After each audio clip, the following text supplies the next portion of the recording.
Cuento de hadas, autor Stephen King. Capítulo 16. La carretera del reino. Instrucciones. La máquina del ruido. Las monarcas. 1. Radar y yo nos acercamos a la bifurcación, donde un poste indicador señalaba la carretera del reino a la derecha. El de la carretera del litoral se había soltado y apuntaba hacia abajo, como si el litoral se hallara bajo tierra.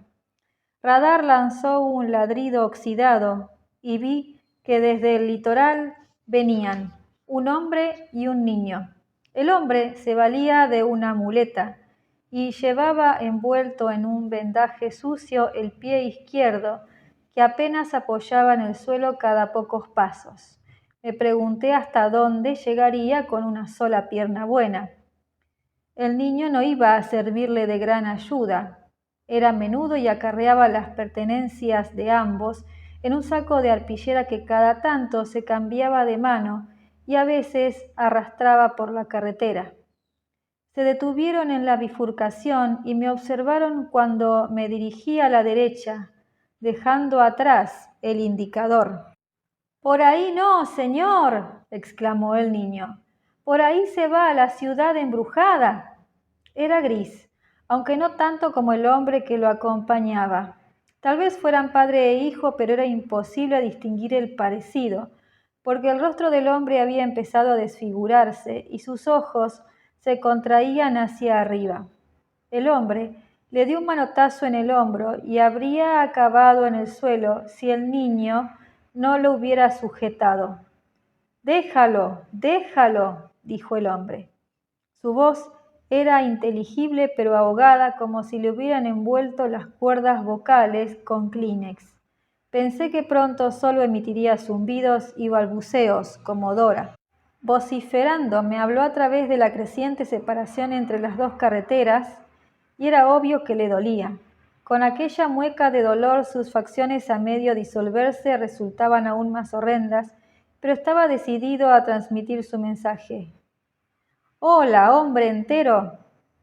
¿Ante cuál de ellos se levantó la falda tu madre para que conserves esa cara bonita?» Yo no sabía de qué hablaba, así que callé. Radar dejó escapar otro débil ladrido. «¿Eso es un perro, pa? ¿O un lobo domesticado?» La respuesta del padre fue otro manotazo en el hombro. Luego me miró con desdén e hizo un gesto con la mano que entendí a la perfección. Por lo visto, ciertas cosas no cambian, estés en el mundo en que estés. Sentí la tentación de responderle con la versión americana, pero me abstuve. Faltar al respeto a personas discapacitadas es un comportamiento deplorable, incluso cuando la persona discapacitada en cuestión es un gilipollas que pega a su hijo y profiere calumnias contra la madre de uno. «Buen viaje, hombre entero», gritó con su voz ahogada. «Puede que hoy sea tu último día». Siempre está bien conocer a gente agradable en el camino, pensé, y seguí adelante. Pronto se perdieron de vista. 2. Tenía la carretera del reino toda para mí, lo que me dejó tiempo de sobra para pensar y para hacerme preguntas. Las personas enteras, por ejemplo, ¿qué eran? ¿Quiénes eran? Estaba yo, por supuesto, pero si existía un censo de personas enteras, pensé, constaría en él con un asterisco al lado del nombre, porque no era de Empis. Al menos esa parte del mundo se llamaba así. Woody me había contado que la giganta Hannah procedía de un lugar llamado Kratchi. Woody, para tranquilizarme, y me tranquilizó, tuvo la gentileza de decirme que no empezaría a volverme gris y perder la cara porque las personas enteras eran inmunes al gris. Me lo había dicho esa mañana durante el desayuno y se había negado a seguir hablando del tema, porque yo tenía un largo camino por delante y debía ponerme en marcha. Cuando le pregunté por el asesino del vuelo, se limitó a fruncir el ceño y negar con la cabeza. Me repitió que su prima Claudia podría contarme más y tuve que conformarme con eso. Con todo, lo que el hombre de la muleta había dicho daba que pensar. ¿Ante cuál de ellos se levantó la falda tu madre para que conserves esa cara bonita? Me pregunté también por aquel cielo siempre gris, o siempre gris durante el día, porque de noche en ocasiones las nubes se abrían para dar paso a la luz de la luna, lo que a su vez, al parecer, movilizaba a los lobos. Allí no había una sola luna, sino dos, una que perseguía a la otra, y eso me llevó a preguntarme dónde me hallaba exactamente. Había leído ciencia ficción suficiente para conocer la idea de los mundos paralelos y las tierras múltiples, pero sospechaba que al atravesar el punto del pasadizo subterráneo, en el que mi espíritu y mi cuerpo parecían escindirse, quizá había llegado a un plano de existencia totalmente distinto. La posibilidad de estar en un planeta de una galaxia muy lejana tenía cierto sentido por las dos lunas, pero allí no había formas de vida alienígena, había personas. Me acordé del libro que había visto en la mesilla del señor Bowditch, el que tenía en la tapa un embudo que se llenaba de estrellas. ¿Y si había encontrado el camino a la matriz del mundo de la que supuestamente trataba ese libro? Lamenté no habérmelo metido en la mochila junto con la comida, las pastillas de radar y el arma de Polly. Esa idea me trajo a la memoria una película que había visto con mis padres cuando era muy pequeño. La historia interminable se titulaba. ¿Y si Empis era como fantasía en aquella película, un mundo creado a partir de la imaginación colectiva? ¿Era eso también un concepto junguiano? ¿Cómo iba a saberlo si no sabía siquiera si el nombre de ese tío se pronunciaba Jung o Jung? Me planteé todas esas preguntas, pero lo que me venía a la cabeza una y otra vez era una cuestión más práctica. Mi padre, ¿sabría ya que me había ido? Quizá aún lo desconociera, y ojos que no ven, corazón que no siente, según dicen, pero al igual que Woody, tal vez hubiera tenido una intuición. Los padres, según había oído, eran dados a esas cosas.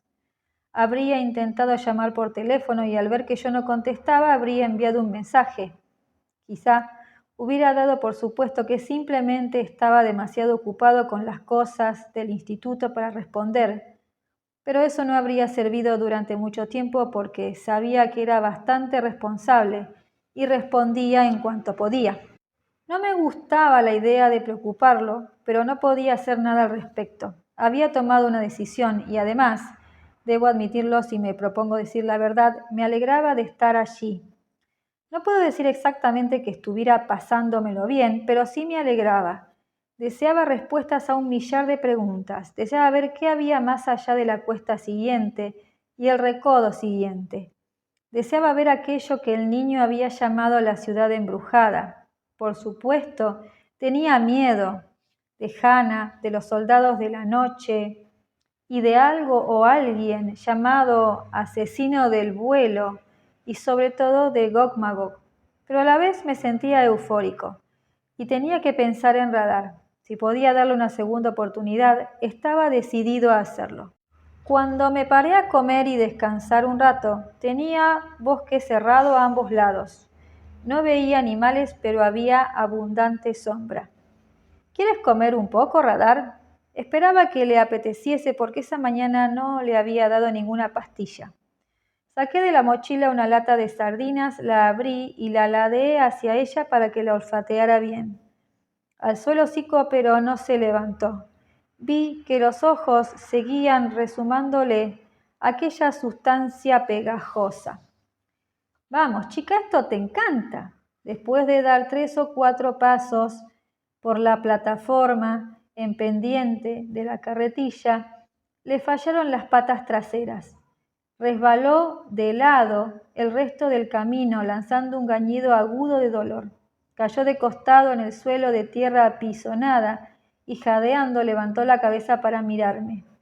Tenía manchado de polvo un lado de la cara. Me dolía mirarla. Intentó levantarse y no pudo.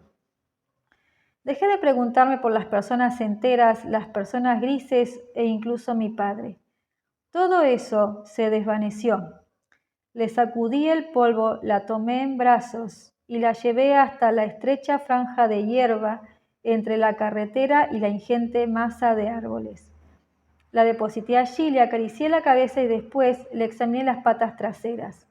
No parecía tener nada roto, pero cuando se las toqué en la parte superior, lanzó un aullido y enseñó los dientes, no para morder, sino por el dolor. Yo se las noté bien, pero estaba seguro de que una radiografía habría revelado unas articulaciones muy hinchadas e inflamadas. Bebió un poco de agua y comió 1 o 2 sardinas. También yo había perdido el apetito, pero me obligué a comer parte del conejo frito más un par de galletas. Tenía que alimentar el motor. Cuando tomé en brazos a Radar, con cuidado, y volví a dejarla en la carretilla, oí el estertor de su respiración y noté cómo se le marcaban las costillas. Woody había dicho que se moría, y no se equivocaba, pero yo no había recorrido todo el camino hasta allí para acabar con mi perra muerta en la carretilla de Dora. Agarré las varas y seguí adelante, sin correr, sabía que eso me agotaría, pero sí a buen paso. Aguanta, puede que mañana las cosas mejoren, chica, así que aguanta por mí.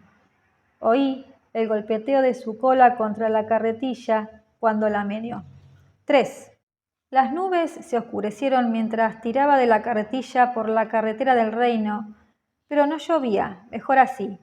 No me importaba mojarme, pero si Radar se empapaba, su estado se agravaría y no tenía gran cosa con que taparla. Además, avanzar podía resultar difícil e incluso imposible si un aguacero convertía la carretera en un lodazal. Tal vez 4 o 5 horas después de la caída de Radar, repeché una cuesta empinada y paré en lo alto, en parte para recobrar el aliento, pero sobre todo para mirar. Una amplia vista se extendía ante mí y por primera vez vi con toda claridad las torres de la ciudad. Bajo la luz mortecina aquellas torres presentaban una lúgubre tonalidad verdosa como de esteatita. A ambos lados de la carretera se alzaba una alta muralla gris que se perdía de vista a lo lejos. Aún me encontraba a kilómetros de distancia. Era imposible calcular su altura, pero me pareció distinguir una puerta colosal en el centro. Como esté cerrada, pensé, sí que estoy jodido. Entre la casa de Woody y el lugar donde paré a descansar y mirar, la carretera trazaba curvas, pero desde allí hasta la parte de la ciudad era recta como una vara. Unos kilómetros más adelante, el bosque empezaba a retroceder y vi carretas abandonadas y lo que quizás fueran arados manuales en campos invadidos por la maleza. Vi también otra cosa, un vehículo o un medio de transporte de algún tipo que venía en dirección a mí.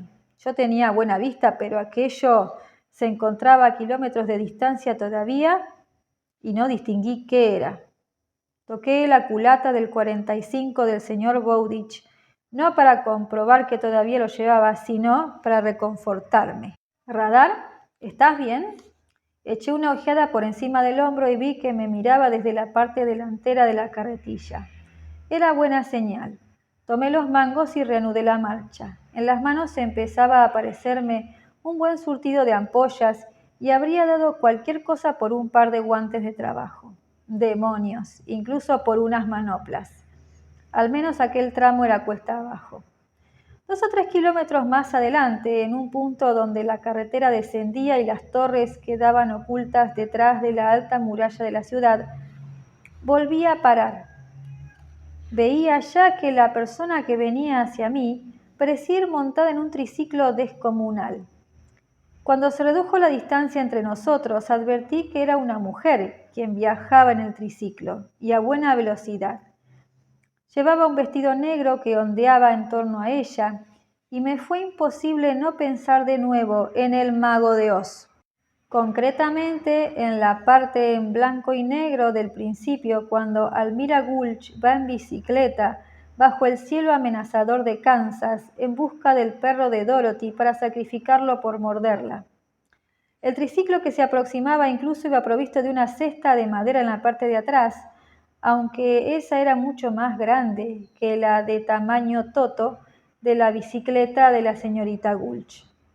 No te preocupes, Radar, dije. No va a llevarte a ningún sitio. Cuando la mujer se hallaba ya muy cerca, me detuve y flexioné las manos doloridas. Estaba dispuesto a mostrarme cordial por si aquella mujer era quien yo creía, pero también estaba dispuesto a defendernos a mi perra y a mí, si resultaba ser la versión empisaria de la bruja mala. La mujer frenó echando atrás los pedales del triciclo y levantó una buena polvareda. El vestido dejó de ondear y cayó flácido contra su cuerpo. Debajo llevaba unos gruesos leotardos negros y calzaba unas grandes botas negras. Esa mujer no necesitaba los zapatos de recambio de Dora. Tenía el rostro sonrosado por el ejercicio, sin el menor asomo de gris. Puestos a adivinar, habría dicho que rondaba los 40 o 50 años, pero era una mera suposición. El tiempo es extraño en Empis, igual que el proceso de envejecimiento. «Eres Claudia, ¿no?», dije. «Un momento, tengo que enseñarte una cosa». Abrí la mochila y saqué la aldaba de oro. Sin apenas mirarla, asintió y se apoyó en el manillar. Llevaba unos guantes de piel que le envidié profundamente. «Soy Claudia. La verdad es que no me hacía falta ver eso. He soñado que vendrías». Se tocó la sien y soltó una risotada. «Los sueños no son de fiar, pero esta mañana he visto lo alto del promontorio. Eso siempre es señal de lluvia o de compañía». No solo hablaba a gritos, sino además en un tono totalmente uniforme, como la voz de un ordenador malévolo en una peli de ciencia ficción antigua. Añadió una aclaración que yo no necesitaba. «¡Soy sorda!». Volvió la cabeza. Llevaba el cabello recogido en un moño alto, y le habría visto la oreja si la hubiese tenido. No tenía. Había quedado reducida a una cicatriz como la boca de Lía y los ojos de Woody. 4. Se recogió la falda, se apeó del triciclo y se acercó a la carretilla para echar una ojeada a Radar. De paso tocó la culata del 45 enfundado. «De Bowditch, lo recuerdo, y la recuerdo a ella». Radar levantó la cabeza cuando Claudia la acarició y le rascó detrás de las orejas como a ella más le gustaba. Claudia se inclinó, al parecer sin el menor miedo a que la mordiera, y la olfateó. Radar le lamió la mejilla. Claudia se volvió hacia mí. «¡Demonios! ¡Qué enferma está!». Asentí. No tenía sentido negarlo. «Pero la mantendremos en pie. ¿Comerá?». Agité la mano como para decir «un poco». «¿Sabes leer los labios?». Me toqué los míos y señalé los suyos. «Apenas he aprendido», dijo atronadoramente. «No hay nadie con quien practicar. Le daremos caldo de ternera. Eso sí se lo comerá, por amor de Dios. La reanimará enseguida. ¿Quieres ponerla en mi cesta? Puede que vayamos más deprisa». No podía decirle que me preocupaba hacer daño a Radar en las patas traseras doloridas, así que me limité a negar con la cabeza. «De acuerdo, pero aviva el paso. No tardarán en sonar las 3 campanadas. El final del día. Por ahí andan esos puñeteros lobos, como ya sabrás». Empujando el enorme triciclo, el sillín debía de estar al menos a 1,5 metros del suelo. Trazó un círculo y volvió a montar. Pedaleó despacio, y la carretera tenía anchura suficiente para que pudiéramos ir el uno al lado del otro, así que Radar y yo no tuvimos que tragarnos el polvo que levantaba. «¡7 kilómetros!», gritó con su voz monótona. «Tira con brío, joven. Te ofrecería mis guantes, pero tienes las manos demasiado grandes. Te daré un buen linimento para eso cuando estemos a cubierto. La fórmula es mía y es buenísima. Las tienes en carne viva». 5. Para cuando nos acercábamos a casa de Claudia, oscurecía y el día prácticamente había concluido. Después de 2 días tirando de la cartilla de Dora, los entrenamientos de fútbol me parecían un juego de niños. Al frente, quizá un par de kilómetros, vi que aparecían lo que podrían considerarse los barrios periféricos, aunque ese término no los describía bien. Eran cabañas como la de Dora, pero con los tejados rotos. Al principio se hallaban espaciadas entre sí y tenían pequeños patios o jardines, pero a medida que se aproximaba la muralla de la ciudad estaban cada vez más pegadas. Tenían chimeneas, aunque no salía humo de ellas. Aquí y allá se veían caminos y calles adyacentes. Había alguna clase de vehículo, no habría sabido decir qué era, parado en medio de la carretera principal. Primero creí que era un carromato largo para el transporte de carga. Cuando nos acercamos pensé que podría tratarse de un autobús. Lo señalé. ¡Un trolebús!, prorrumpió Claudia. Lleva ahí mucho tiempo. Tira, joven, aviva ese pompis. Esa no la había oído nunca. Me la guardaría para Andy Chen, en el supuesto de que volviera a verlo. Casi hemos llegado. A lo lejos, en algún lugar entre la ciudad y el punto donde nos hallábamos, sonaron 3 campanadas, espaciadas y solemnes. Tolón y tolón y tolón. Claudia vio que el radar se erguía y se giraba hacia el sonido. ¡3 campanadas! Asentí. Antiguamente eso quería decir que había que dejar el trabajo y volver a casa a cenar. Ahora no hay trabajo ni nadie que lo haga, pero las campanas siguen sonando. Yo no las oigo, pero las siento en los dientes, sobre todo los días de tormenta. La casa de Claudia se hallaba en un pedazo de tierra cubierto de malas hierbas frente a un estanque inmundo rodeado de arbustos. La casa era redonda y la habían construido con tablones y trozos de hojalata de desecho. A mí me pareció bastante frágil. Me costaba no pensar de nuevo en los 3 cerditos y el lobo. La casa de Woody era de ladrillo. La casa de Claudia era de madera. Si había otro pariente de la realeza que vivía en una casa de paja, supuse que se lo habían zampado hacía tiempo. Cuando llegamos vi unos cuantos lobos muertos, 3 o 4 en la parte delantera y otro, cuyas patas asomaban entre los hierbajos, a un lado. Ese no alcancé a verlo muy bien, pero los de delante estaban en avanzado estado de descomposición y las costillas sobresalían a través de los restos del pelaje. Les faltaban los ojos, probablemente se los había arrancado cuervos hambrientos, y las cuencas vacías parecieron mirarme cuando doblamos por el camino apisonado que llevaba hasta la puerta. Sentí alivio al ver que no eran gigantescos, a diferencia de los insectos, aunque eran bastante grandes, o lo habían sido en vida. La muerte los había sometido a una dieta estricta, como supongo que ocurre a todos los seres vivos. Mato a alguno que otro cuando puedo, dijo Claudia al tiempo que desmontaba el triciclo. Eso suele ahuyentar a los demás. Cuando el olor empieza a aflojar, mato unos cuantos cabrones más. Para ser de la realeza, menuda boca tiene, pensé. Solté los mangos de la carretilla, la toqué en el hombro y desenfundé el revólver del señor Bowditch. Levanté las cejas con expresión interrogativa. No estaba seguro de si me entendería, pero captó la idea. Su sonrisa reveló varias mellas entre los dientes. Kia, no tengo uno de esos. Una ballesta. Con mímica hizo como si empuñara una. La hice yo misma. Y hay otra cosa, aún mejor. La trajo Adrian cuando esa de ahí era poco más que un cachorro. Se acercó a la puerta y la abrió de un empujón con su robusto hombro.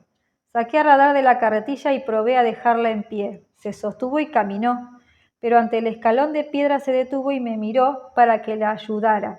La entré.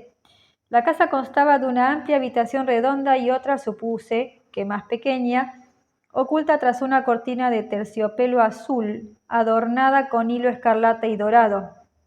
Había una estufa, una cocina pequeña y una mesa de trabajo con herramientas esparcidas. En la mesa vi también flechas en distintas fases de fabricación, así como una cesta de mimbre que contenía 5 o 6 acabadas. Las puntas resplandecieron cuando Claudia sacó una cerilla larga y encendió un par de quinqués. Tomé una de las flechas para examinar la punta de cerca. Era de oro y estaba afilada. Cuando la toqué con la yema del pulgar, al instante brotó de mi piel una gota de sangre. ¿Es que quieres agarrar alguna dolencia? Me agarró por la camiseta y tiró de mí hasta un fregadero revestido de hojalata. Encima colgaba una bomba manual. Claudia accionó la palanca con fuerza varias veces y luego me sostuvo el dedo sangrante bajo el agua helada. Es solo una heridita. empecé a decir, pero desistí y la dejé hacer. Por fin terminó y para mi sorpresa me dio un beso en la pupa. Siéntate, descansa. Enseguida comeremos, pero antes tengo que atender a esta perra tuya y ocuparme de tus manazas. Colocó un hervidor en el fogón de la estufa y cuando el agua estaba caliente pero no hervía, sacó una palangana de debajo del fregadero y la llenó. Añadió una sustancia maloliente que extrajo de una vasija de uno de los estantes. En estos había un sinfín de productos, algunos en latas, otros envueltos en lo que parecía estopilla atada con cordel, la mayoría en tarros de cristal. De la pared a la derecha de la cortina de terciopelo colgaba una ballesta e imponía respeto. En conjunto, la vivienda recordaba una casa fronteriza del salvaje oeste y Claudia me recordaba no un miembro de la realeza, sino una mujer de la frontera ruda y dispuesta a todo. Empapó un paño en el pestilente mejunje, lo escurrió y a continuación se agachó junto a Radar que la miraba con recelo. Claudia empezó a aplicar el paño con cuidado en la parte superior de las patas donde le dolía. A la vez emitía un extraño arrullo como si cantase, o esa impresión me dio.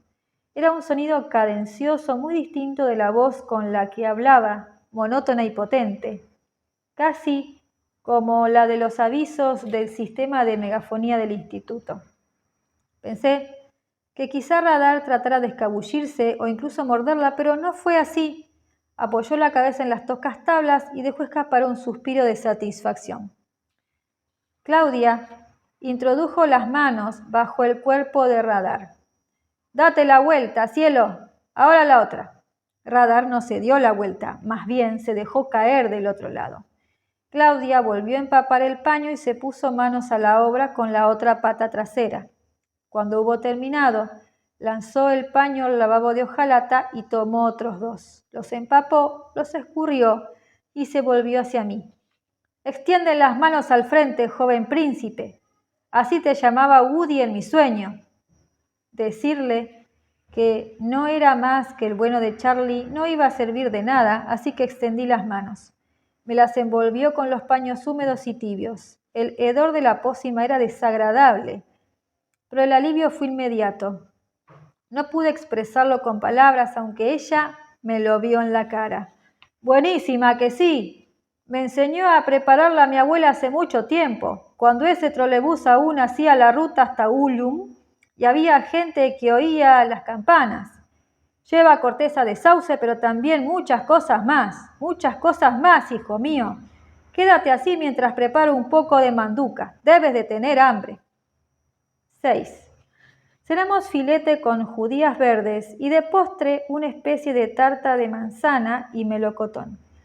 Ciertamente había recibido no poca comida, manduca, gratis desde mi llegada a Empis, y Claudia no hacía más que seguir llenándome el plato. A Radar le sirvió un cucharón de caldo de ternera con pequeños redondeles de grasa flotando en la superficie. Limpió el cuenco a lengüetazos, se relamió y miró a Claudia para que le diera más. «¡Kia, Kia, Kia!», bramó Claudia al tiempo que se inclinaba para rascar a Radar detrás de las orejas tal como a ella le gustaba. «Volverías a echarlo todo, perra vieja y triste, ¿y eso de qué te serviría? Pero esto no te hará daño». En la mesa había una hogaza de pan moreno. Claudia arrancó un pedazo con sus dedos fuertes y curtidos por el trabajo. Ella habría sido capaz de tirar de la carretilla todo el día sin que se le levantara una sola ampolla. Luego tomó una flecha de la cesta, ensartó el pan, abrió la puerta de la estufa y lo metió dentro. Salió llameante, de un marrón aún más oscuro. Claudia lo sopló como si se tratara de una vela de cumpleaños. Lo untó con un poco de manteca que tomó con un dedo de un cuenco de loza colocado en la mesa y se lo tendió. Radar se puso en pie. Lo arrancó de la punta de la flecha con los dientes y se lo llevó al rincón. Cojeaba menos. Pensé que si el señor Bowditch hubiera dispuesto de un poco del linimento de Claudia, quizá habría podido pasar del oxycontin. Claudia atravesó la cortina de terciopelo que ocultaba su boudoir y regresó con un bloc y un lápiz. Me los entregó. Miré las letras estampadas en el lápiz y sentí una oleada de irrealidad. Lo que quedaba decía Maderería Century Ledes. En el bloc ya solo había unas pocas hojas. Miré en el dorso y vi un adhesivo descolorido con el precio. Staples 1,99. Escribe cuando te haga falta, pero si no, solo di sí o no con la cabeza. Procuro ahorrar el puto papel. Lo trajo Adrian con la máquina del ruido en su último viaje y solo queda eso, ¿entiendes? Asentí. Has venido para reanimar a la perra de Ade, ¿verdad? Asentí. ¿Sabes llegar hasta el reloj de sol, joven?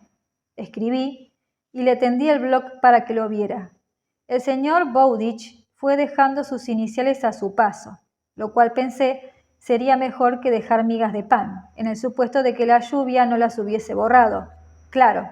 Ella asintió e inclinó la cabeza en actitud pensativa. A la luz de las lámparas advertí un claro parecido con su primo Woody, aunque él era mucho mayor.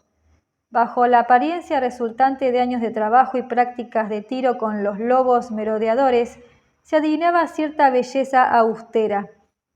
La realeza en el exilio, pensé, ella y Woody y Lia. No los tres cerditos, sino las tres personitas de sangre azul. Al final, alzó la cabeza y dijo, «¡Arriesgado!». Asentí. «¿Te explicó Woody cómo debías ir y qué debías hacer?». Me encogí de hombros y escribí, «Tengo que guardar silencio». Soltó un bufido como si eso no sirviera de nada. «No puedo seguir llamándote joven príncipe o joven, aunque tienes cierto aire principesco. ¿Cómo te llamas?». Escribí en mayúsculas Charlie Reed. «¡Charlie!». Se acercaba bastante. Asentí. Tomó un trozo de madera de la caja que había junto a la estufa, abrió la puerta, lo encajó dentro y cerró de un portazo. Volvió a tomar asiento, entrelazó las manos sobre la falda del vestido y se inclinó hacia adelante. Adoptó una expresión grave. «Llegarás demasiado tarde para intentar cumplir tu misión mañana, Charlie. Tendrás pues que pasar la noche en una cochera un poco alejada de la puerta principal. Enfrente hay un carromato rojo sin ruedas. Anótalo». Escribí cochera, carromato rojo sin ruedas. «Hasta ahí bien. Lo encontrarás abierto, pero dentro hay un cerrojo. Córrelo si no quieres tener por compañía un lobo o tres. Anótalo». Cerrojo, puerta. «Quédate allí hasta que oigas la campana por la mañana. Una sola campanada. Encontrarás la puerta de la ciudad cerrada, pero el nombre de Lia te la abrirá. Solo el suyo. Lia de Galien. Anótalo». Escribí. Lia del Galeón.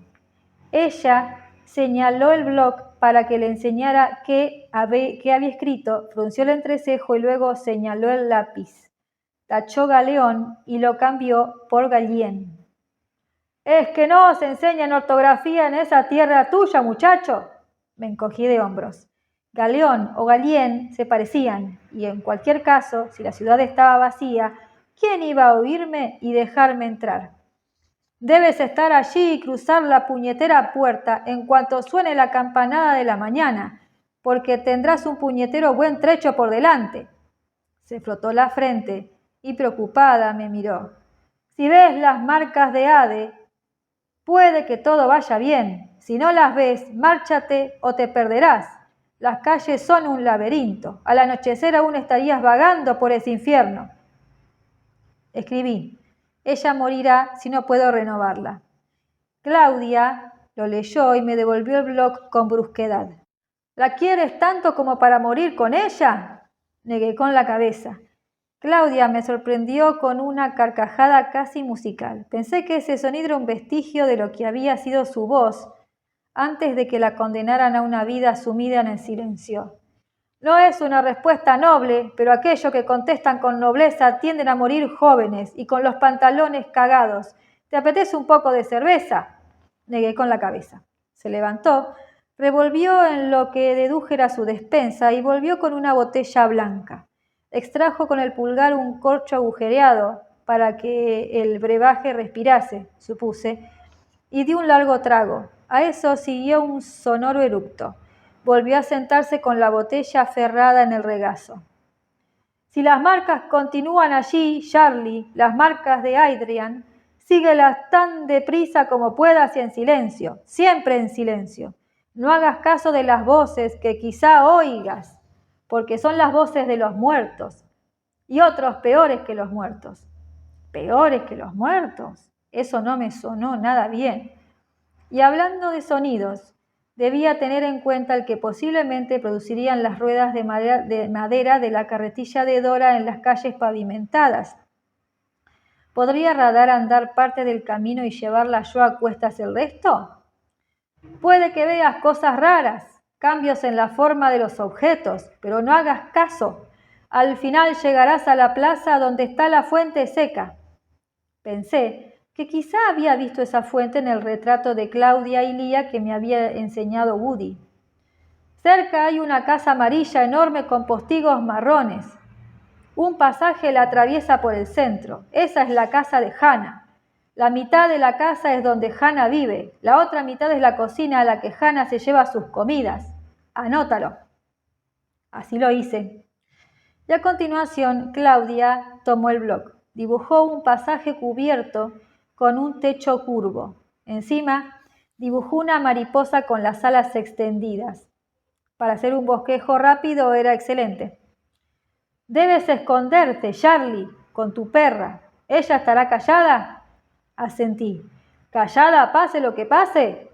De eso no podía estar seguro, pero volví a asentir. Espera a oír 2 campanadas. Anótalo. 2 campanadas. Escribí. Puede que antes de las 2 campanadas veas a Hannah afuera, puede que no, pero la verás cuando vaya a la cocina por su comida del mediodía. Es entonces cuando debes atravesar el pasaje tan deprisa como puedas. Anótalo. No creí que fuera necesario. Si Hannah era tan temible como había oído, no sentiría el menor deseo de quedarme mucho tiempo cerca de ella. Pero era evidente que Claudia estaba muy preocupada por mí. El reloj de sol no está muy lejos de allí. Lo sabrás por las anchas vías de acceso. Ponla encima del reloj de sol y gíralo hacia atrás. Utiliza las manos. Ojo, si lo mueves hacia adelante la matarás. Y tú quédate fuera. Anótalo. Eso hice, pero solo por complacerla. Había leído La Feria de las Tinieblas y era consciente del peligro que entrañaba girar el reloj de sol en el sentido equivocado. Si algo no necesitaba Radar, era envejecer. Vuelve tal y como has entrado, pero cuidado con Hannah. En el pasaje, aguza el oído. Alcé las manos y negué con la cabeza. No lo entiendo. Claudia esbozó una lúgubre sonrisa. Esa gran arpía siempre se echa una siesta después de comer. Y ronca. Eso lo oirás, Charlie, es como un trueno. Alcé los pulgares. Vuelve deprisa. Está lejos y tendrás poco tiempo. No es necesario que cruces la puerta antes de las 3 campanadas, pero debes estar fuera de Lilimar poco después, antes de que oscurezca. Escribí «Soldados de la noche» en el blog y se lo enseñé. Claudia se remojó el gaznate con otro poco de cerveza. Adoptó una expresión sombría. «Sí, esos, ahora táchalo». Obedecí y se lo enseñé. Bien, cuanto menos se diga o se escriba sobre esos cabrones mejor. Pasa la noche en la cochera con el carromato rojo delante. Márchate cuando oigas la campanada de la mañana. Vuelve aquí, anótalo. Eso hice. Hemos terminado, dijo Claudia. Ahora debes acostarte porque estarás cansado y mañana tienes un largo camino que recorrer. Asentí y escribí en el blog. Lo sostuve en alto con una mano y con la otra tomé una de las suyas. En la hoja, en letras grandes, se leía «Gracias». «Kia, Kia, Kia», me dio un apretón en la mano, luego se la llevó a los labios agrietados y me la besó. Yo quería a Ade, no como una mujer quiere a un hombre, sino como una mujer quiere a un hermano. Solo espero no estar mandándote a la muerte, o algo peor. Sonreí y alcé los pulgares para transmitir la idea de que saldría airoso. No fue así, por supuesto. 7. Antes de que pudiera hacer más preguntas, tenía muchas, empezaron a aullar los lobos. Muchos, como desesperados. Vi la luz de las lunas entre dos tablones que se habían separado al contraerse, y se oyó una embestida contra el costado de la casa tan violenta que tembló toda. Radar ladró y, aguzando las orejas, se puso en pie. Se produjo otra embestida, luego una tercera, después dos más. Un tarro se cayó de los estantes de Claudia y olía a salmuera de pepinillos. Desenfundé el revólver del señor Bowditch pensando, soplaré y la casa derribaré. ¡Kia, kia, kia!, prorrumpió Claudia. Casi parecía divertirse. Sígueme, Charlie, verás lo que trajo Adrian. Apartó la cortina de terciopelo y me indicó que pasara. La habitación grande estaba en orden, su dormitorio no. No diría que Claudia fuera una persona dejada en cuanto a sus aposentos privados, pero ¿sabes qué? Sí, lo diría. Había 2 edredones arrugados a los pies de la cama. Pantalones, blusas y ropa interior que parecían bragas y camisolas de algodón tiradas por el suelo. Apartando las prendas a patadas, me guió hasta el otro lado de la habitación. Yo estaba menos interesado en lo que ella quería enseñarme que en el ataque iniciado por los lobos desde fuera, porque era un ataque. Las arremetidas contra la frágil casa de madera ya eran casi continuas. Temí que la agresión no se interrumpiese, aunque las nubes taparan las lunas. Estaban excitados e iban en busca de sangre. Abrió una puerta, con lo que dejó a la vista un cuarto del tamaño de un armario que incluía un inodoro de compostaje procedente, sin duda, de mi mundo. «El cagadero», dijo, «por si lo necesitas durante la noche. No temas despertarme, duermo como un puñetero tronco». No me extrañó. Puesto que estaba sorda como una tapia, bien podía dormir como un tronco. Pero pensé que no necesitaría el cuarto de baño si los lobos lograban abrir brecha, ni esa noche ni nunca más. Daba la impresión de que fuera había docenas empeñados en entrar, mientras Claudia me enseñaba la casa como si se tratara de un reportaje para una revista de decoración. «Ahora fíjate en esto», dijo. Con la base de la mano deslizó un panel contiguo al inodoro. Detrás había una batería de coche con AC Delco estampado a un lado. Tenía unas pinzas de arranque prendidas de los bornes. Los cables estaban conectados a una especie de transformador. De este salía otro cable que iba hasta un interruptor normal y corriente. Claudia desplegaba una amplia sonrisa. «Lo trajo Adrian y los putos lobos lo detestan». «Un cobarde hace regalos», pensé. Pulsó el interruptor. El resultado fue un potente martilleo como varias alarmas de coche amplificadas 50 o 100 veces. Me tapé los oídos, temiendo acabar si no tan sordo como Claudia. Al cabo de 10 o 15 segundos interminables, apagó el interruptor. Con cautela me retiré las manos de los oídos. En la habitación grande, el radar ladraba enloquecida, pero los lobos habían desistido. 6 altavoces. Esos capullos se meterán a todo correr en el bosque como si llevaran fuego en la cola. ¿Te ha gustado, Charlie? ¿Sonaba lo bastante alto para ti? Asentí y me di unas palmaditas en las orejas. Nada habría soportado esa descarga sónica durante mucho tiempo. «Ojalá pudiera oírlo», dijo Claudia, «pero lo noto en los dientes. ¡Ah!». Aún tenía el bloc y el lápiz. Escribí en él y lo sostuve en alto. «¿Qué pasa cuando se agota la batería?». Ella se detuvo a pensarlo, sonrió y me dio una palmada en la mejilla. «Te daré alojamiento y comida y tú me traerás otra. ¿Te parece un trato justo, joven príncipe? Yo diría que sí». 8.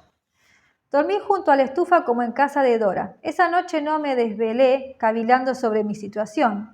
Claudia me dio una pila de toallas a modo de almohada y me quedé fuera de combate en cuanto apoyé la cabeza en ellas. 2 segundos después, o esa sensación me dio, Claudia me sacudía para despertarme. Vestía un abrigo largo con mariposas bordadas, también obra de Dora. «¿Qué pasa?», dije. «Déjame dormir. Kia, kia, kia. sorda y todo, sabía perfectamente lo que le estaba diciendo. «Arriba, Charlie. Aún tienes mucho camino por delante. Es hora de que te pongas en marcha. Además, quiero enseñarte una cosa». Intenté tumbarme de nuevo, pero tiró de mí hasta que me incorporé. «Tu perra te espera. Llevo en pie 1 hora o más. La perra también. Le he aplicado otra dosis de linimento y la noto animada. Mira». Radar, de pie, junto a ella, meneaba la cola. Cuando vio que la miraba, me tocó el cuello con el hocico y me lamió la mejilla. Me levanté. Me dolían las piernas y los brazos y los hombros, más aún. Roté los hombros y luego los encogí hacia adelante 10 o 12 veces, uno de los ejercicios para calentar durante los entrenamientos de fútbol de pretemporada. «Ve a hacer tus necesidades, después te tendré preparado algo caliente». Entré en el pequeño cuarto de baño, donde Claudia me había dejado una palangana con agua tibia y un trocito de jabón duro amarillo. Oriné, luego me lavé la cara y las manos. De la pared colgaba un fragmento de espejo cuadrado, no mayor que el retrovisor de un coche. Estaba rayado y había perdido parte del azogue, pero cuando me incliné me vi. Me erguí y me di media vuelta para marcharme, pero de pronto volví a mirarme, esta vez con más atención. El cabello castaño oscuro se me había aclarado un poco. Esa impresión me dio. Solía pasarme en verano, después de varios días al sol, pero allí no había salido el sol. Las nubes bajas cubrían el cielo, excepto de noche, claro, cuando las nubes se separaban para dejar pasar la luz de las lunas. No hice caso, pensando que sería cosa de la luz del único quinqué y del pedazo de espejo deslustrado. Cuando volví a salir, Claudia me entregó una gruesa rebanada de pan, doblada en torno a una ración doble de huevos revueltos. Con un hambre de lobos, no estoy seguro de si eso es un juego de palabras o no, lo devoré. Me entregó la mochila. «He puesto agua y té frío, también papel y lápiz, por si acaso. Esa carretilla que has estado arrastrando se queda aquí». Negué con la cabeza y con mímica simulé empuñar los mangos. Aquí, a eso se acabó, hasta que regreses con mi triciclo». «No puedo llevarme tu triciclo». Ella me había dado la espalda y no me oía. «Sal, Charlie, pronto amanecerá, no te lo pierdas». La seguí hasta la puerta, esperando que cuando abriese no nos encontrásemos con una manada de lobos salvajes.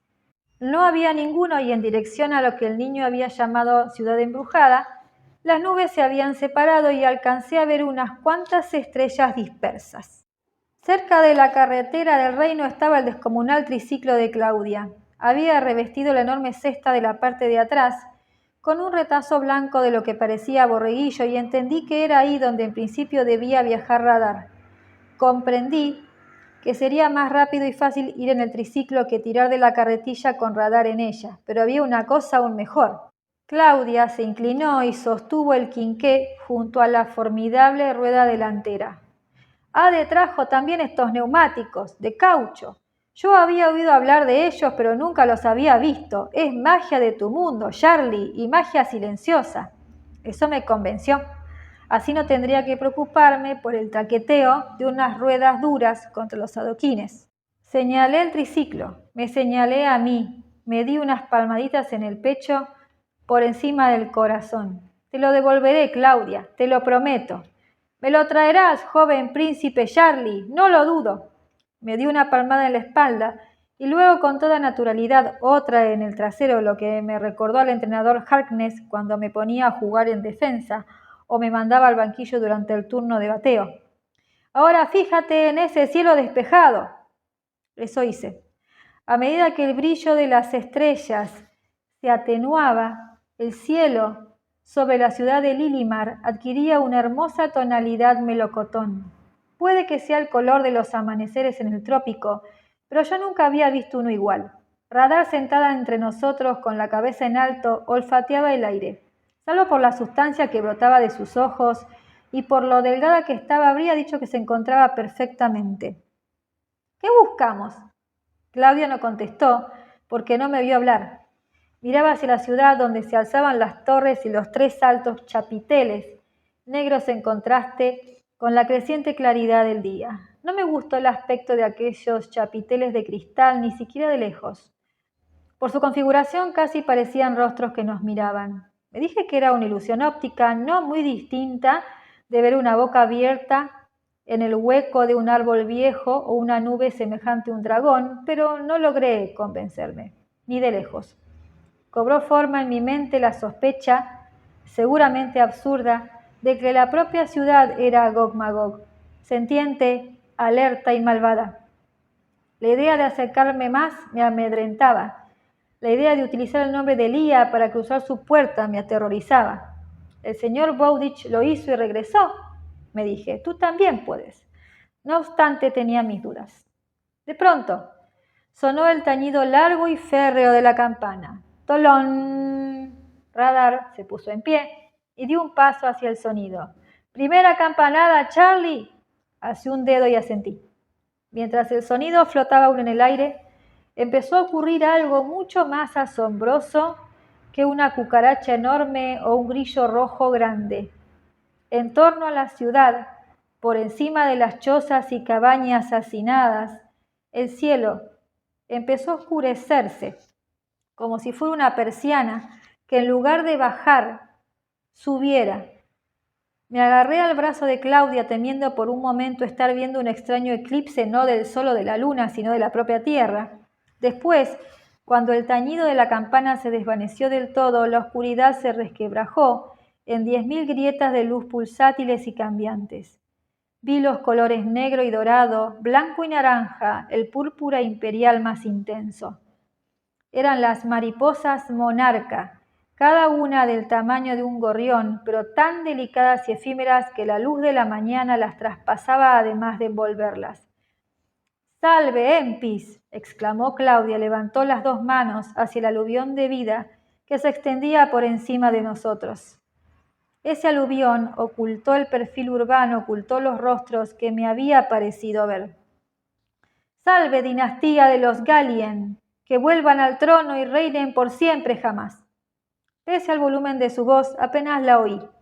Estaba embelesado. Nunca en la vida había visto algo tan extrañamente surrealista ni tan hermoso. Las mariposas ensombrecieron el cielo al volar sobre nosotros, viajando Dios sabía a dónde, y cuando sentí el soplo de aire de sus alas, por fin acepté, y de manera total y absoluta, la realidad de ese otro mundo, de Empis. Yo procedía de un mundo de fantasía. Aquello era la realidad. Esta historia continuará. Los espero en el próximo capítulo.